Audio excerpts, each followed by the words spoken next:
આજે જામનગર ખાતે ગોપાલભાઈ ઇટાલિયાની જાહેર સભામાં એક વ્યક્તિ દ્વારા એમના પર જૂતો મારીને હુમલો કરવામાં આવ્યો છે, જેનો અમે સખત શબ્દોમાં નિંદા કરીએ છીએ અને વખોડી કાઢીએ છીએ।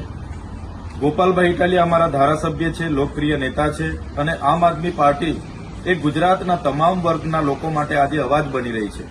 ત્યારે કેટલીક પાર્ટીઓના નેતાઓને પસંદ નથી અને કેટલાક લોકોનો ઉપયોગ કરીને અમારી સભાઓ રોકવા માટેનો જે આ પ્રકારના પ્રયાસો થઈ રહ્યા છે, જે ચોક્કસ પ્રમાણે એક નિંદાની ભાગ છે અને અમે ગુજરાતની જનતા સાથે છે।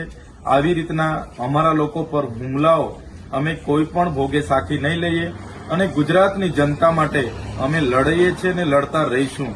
અમને ભલે જેલોમાં નાખવામાં આવે છે, અમારા પર ખોટા કેસો કરવામાં આવે છે અને અમારી સભાઓમાં આ પ્રકારના નશો કરાવીને લોકોને મોકલીને જૂતાઓ પણ મારવામાં આવે છે, છતાં અમે ગુજરાતની જનતાના પ્રશ્નો ઉઠાવતા રહીશું, જનતાને ન્યાય અપાવતા રહીશું અને આવા પ્રકારની ઘટનાઓથી અમારું મનોબળ ક્યાંય વ્યથિત થવાનું નથી। એનાથી પણ વધારે તાકાતથી આવનારા દિવસોમાં આમ આદમી પાર્ટી પૂરા ગુજરાતમાં આગળ વધશે।